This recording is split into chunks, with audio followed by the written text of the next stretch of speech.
Welcome to another Tuesday's video. We got some protein on sale this week.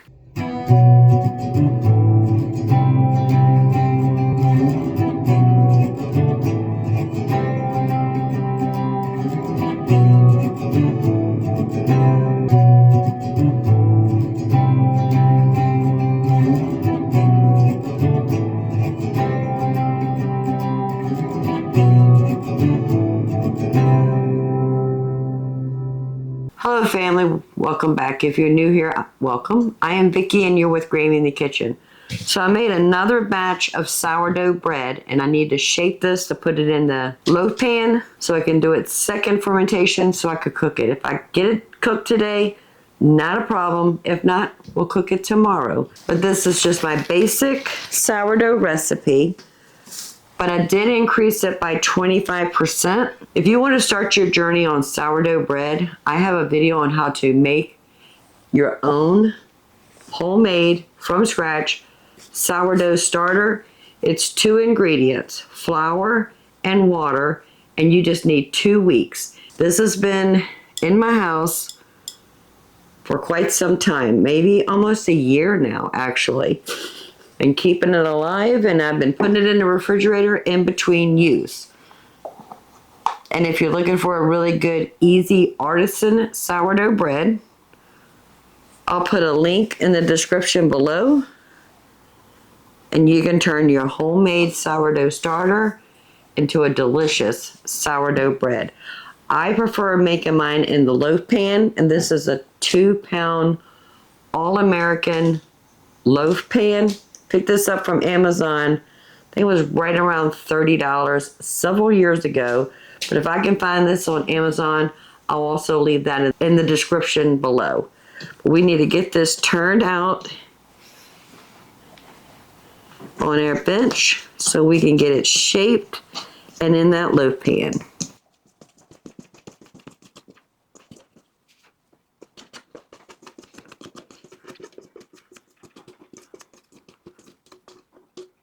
I actually made this yesterday. I didn't get to it, so I just stuck it in the refrigerator. All right, let's start shaping it. The bench scraper comes in handy for something like this. Keeps your hands from being so sticky.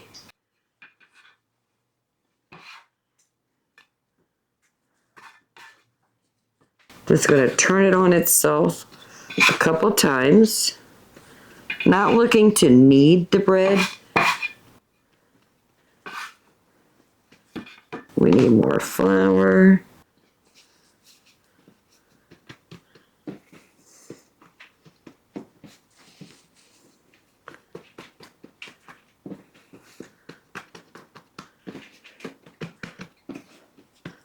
There's not a right or wrong way to turn your dough, family. Just get in there. Start making some sourdough bread.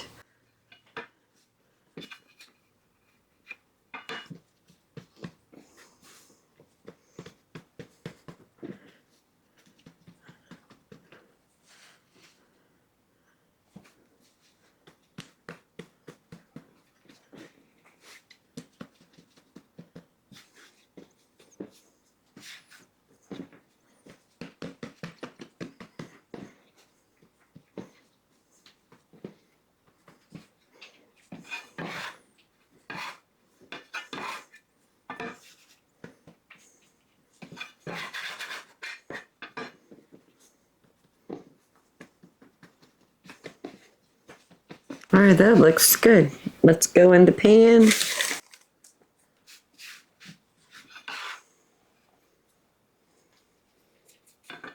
And I'm going to use the same plastic wrap to cover it up.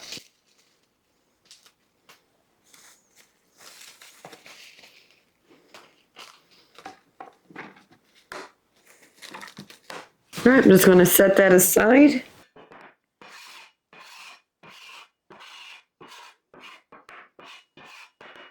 And now I need to feed the starter. So I started off with 225 grams. I took 125 out to make the bread.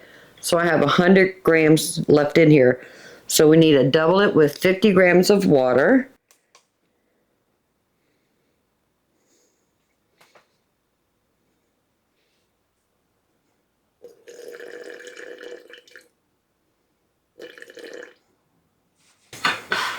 And I'm going to add 50 grams of flour. Just using this bench flour, just so it's not going to waste.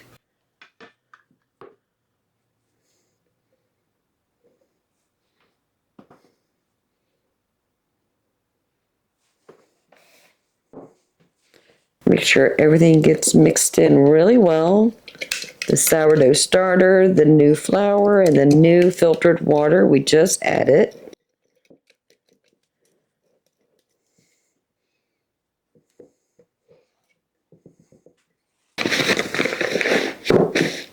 I have a coffee filter as a breathable lid and a rubber band. While I'm at it, I'm going to go ahead and fill up my flour that I keep on the counter for when I need to make a roux or add a pinch of flour to something. That way I don't have to pull out the whole canister just for a little bit of flour.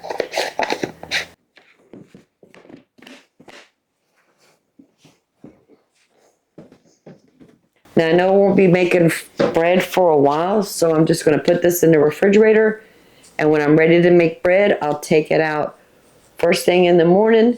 That way by night it's ready to go.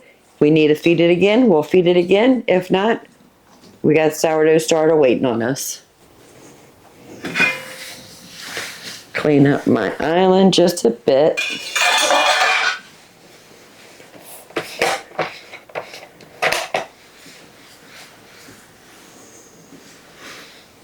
So I stopped at Lidl's on the way home from work today, and they had whole chickens for 99 cents, and then they had their center cut pork loin roast, and that was $1.99 a pound. So the pork loin roast, I only picked up one, and it's a 4.16 pounds. This is what I use when I make my own boneless pork chops. I buy the pork loin roast, and I slice it however thick I want my pork chops to be. So they were regular $2.29 a pound. They were on sale for $1.99 a pound. Regular price, it was $9.53. So I saved $1.25 on this pork loin roast, and the total I spent was $8.28. Not a huge savings, but family, a savings is a savings is a savings. I picked up 2 whole chickens. These were on sale for 99 cents a pound. Regular price, that's $1.59 a pound. One was 4.6 pounds. The other one was 4.45 pounds. I saved $2.76 on one and $2.67 on the other. So between these 3 proteins, my savings was $6.68. So it's pretty much like buy a pork roast, buy a chicken, and get a chicken free. So we're just going to cut the chicken up into fryer parts, and the pork I'm just going to cut up into boneless pork chops. So here's our chicken. I always start with the wings. Just go around and let the chicken tell me where I need to cut.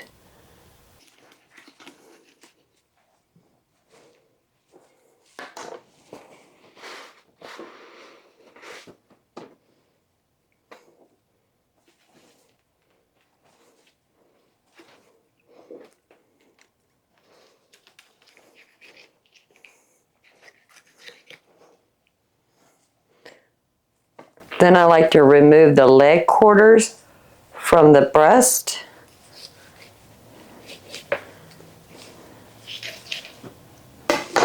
A good pair of kitchen scissors is a wonder when you're trying to break down a chicken. So I'm just going to bend that thigh back just to expose that joint where the hip joins the backbone.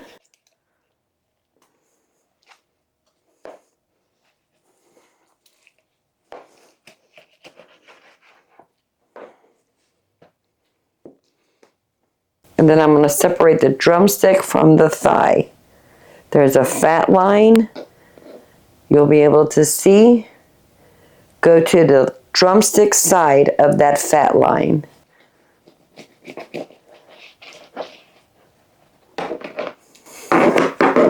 And it cuts it perfect right in the middle. Now we got to do the other side.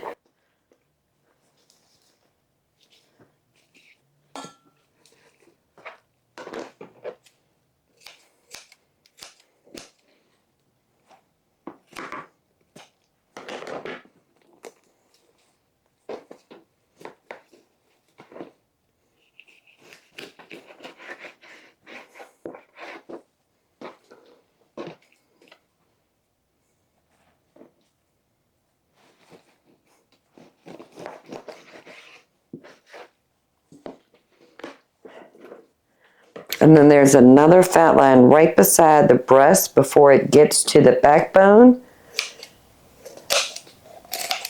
Just cut right up that fat line.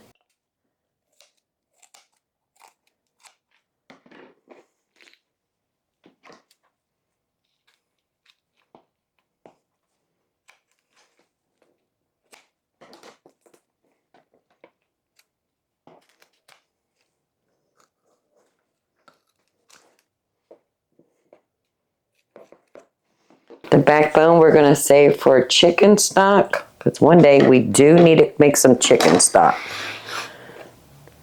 On the inside of the breastplate, up on the upper edge, just take your knife and just cut through that soft bone.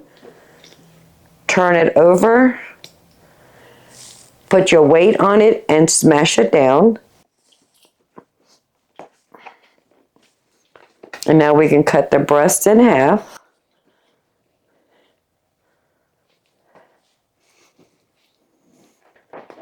Now we're going to rock our knife back and forth.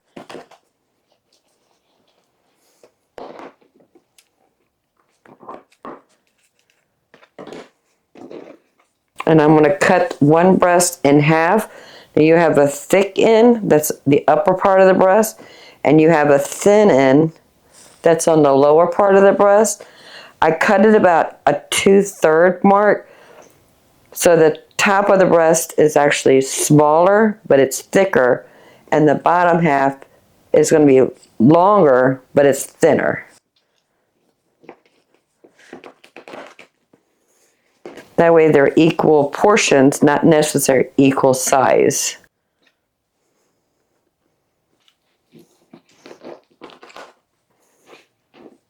Okay, that is one chicken. Let me wash my hands. And I already have a Ziploc bag that I labeled. I'm gonna put all the pieces in here except for the chicken wings. I like keeping those separate.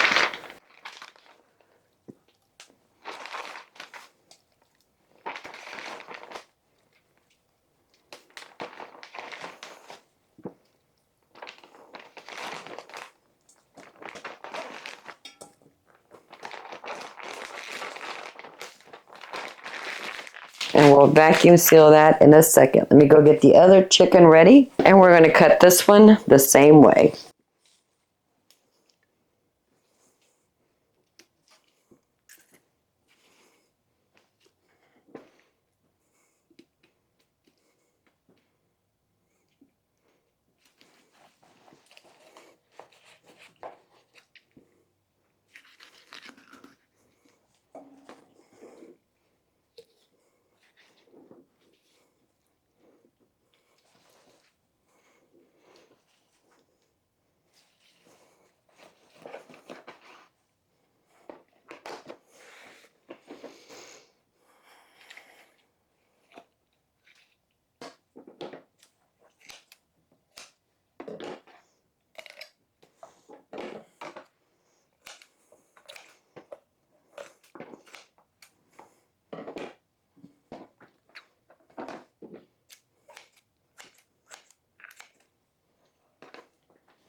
The wing tips I'm going to put in with the backbone, and the wings I'm going to separate right in the middle.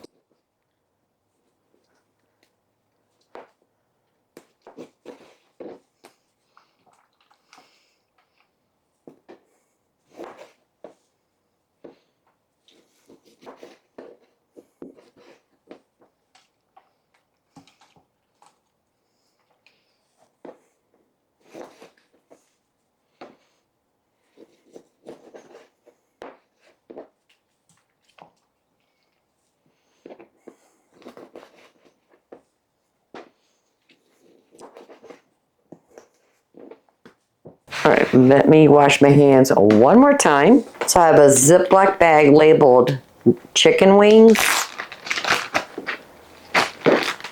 And when I get more chickens and I save the wings, I can add it to this until I have enough to actually part cook, put back in the freezer for a future meal.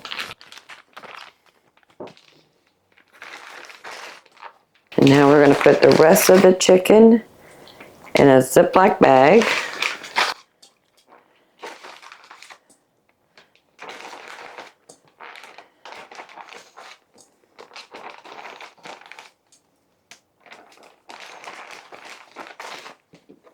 And now I'm going to vacuum seal my bags so I can put them in the freezer for a future meal.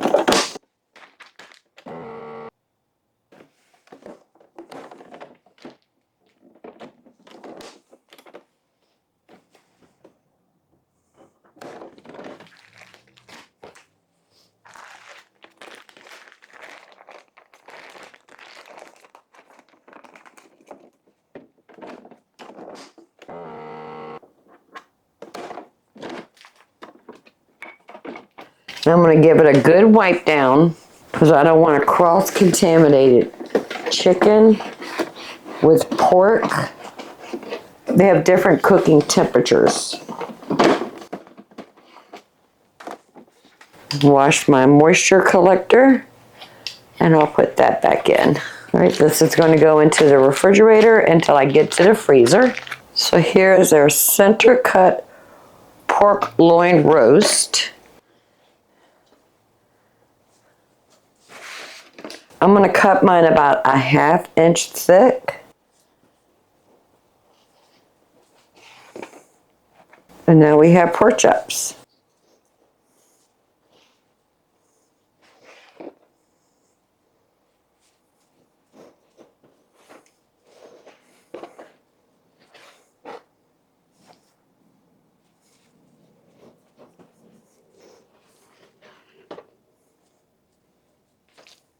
Starting to go a little wonky.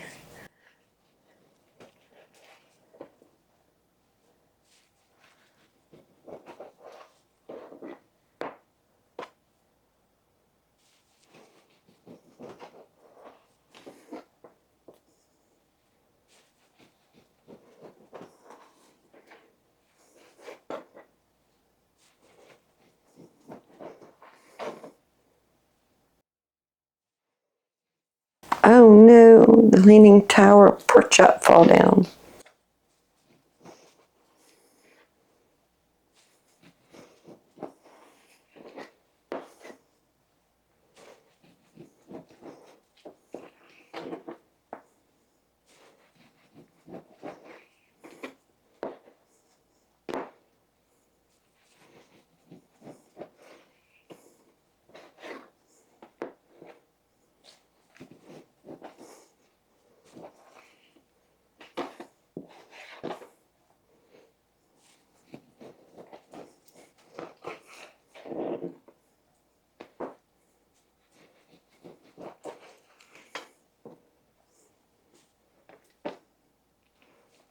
Good, that is good. And I like to portion mine in 4s. That's enough for the husband and I have for dinner one night and then lunch the next day.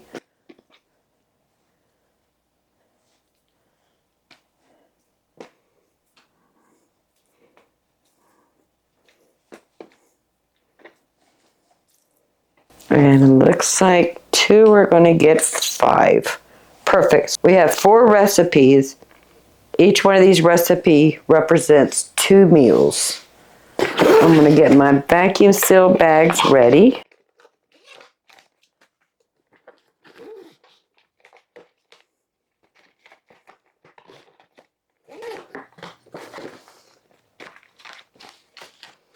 Go ahead and seal one side.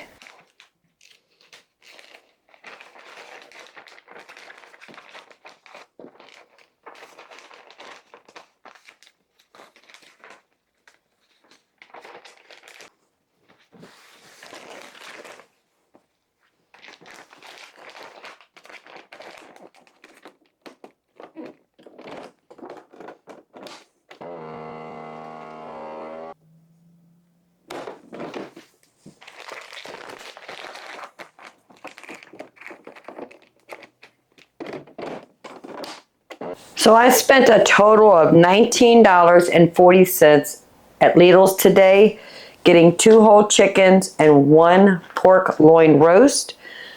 By processing myself, we saved a lot of money. If you look in your grocery store and you price cut up chickens or chicken breast or chicken thighs or chicken drumsticks, they're going to cost more. We paid 99 cents a pound, and each one of these bags of a whole cut up chicken minus the wings represents dinner, lunch, and then dinner again for the husband and I. So this is actually 3 meals for 2 people, so a total of 6 servings. So we have 12 servings of chicken. The pork chops we cut up into our own boneless pork chops, and we have 4 packs. Each one of these packs represents a dinner and a lunch for the husband and I. That's a total of 4 servings. And out of that 1 loin roast, we have 16 servings. So we have 28 servings of protein right here on this island. So each one of this is only 68 cents for protein per serving. And then we have our backbones and our wingtips we can turn into stock, which I know, family, we have got to do that. And then we have 8 chicken wings that we can add to this bag. And once we get a lot of chicken wings, we'll par cook those, portion them out, and stick them in the freezer. So this is going to go into the freezer until we're ready to cook and enjoy the fruits of our labor.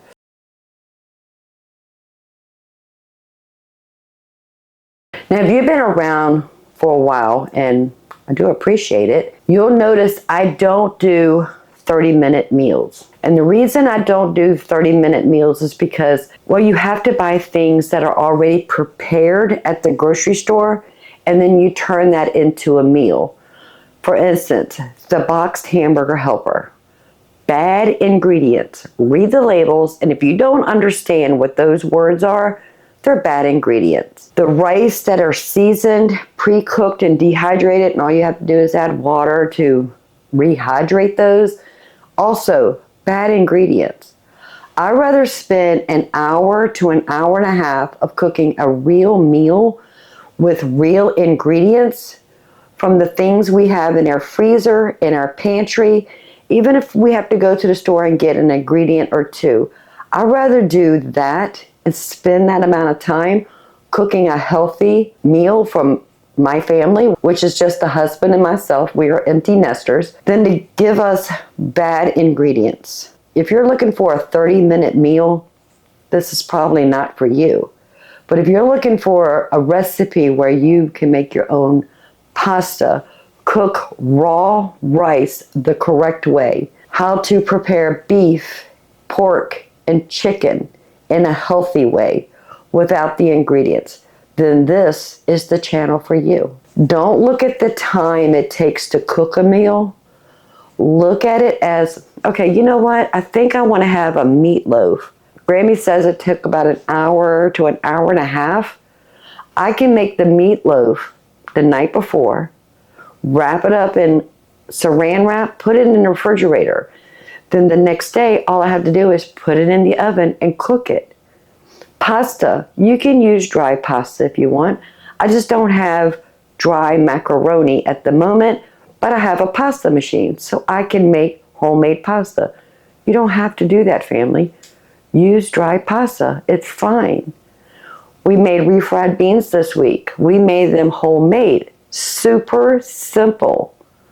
But if you don't have the time, buy a good quality canned refried beans, read the ingredients, and see if it works for you. We don't count calories in this house. We count ingredients. That boxed macaroni and cheese also has ingredients in it that we don't like.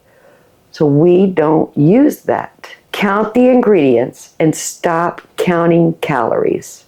Stop looking for low fat, no fat. In order for those items to have flavor, they have to add things in it. They took the fat out and add ingredients that are unrecognizable. So stop counting calories and start counting ingredients. This is what this channel does. We don't count calories. We look at the ingredients and we make it homemade. So if you don't mind, give this video a thumbs up while you're at it. Go ahead and subscribe. I will love to have you part of the Grammy family. So until next time, y'all have a blessed day. Bye, family. All right, chicken and pork chops, let's go in the freezer.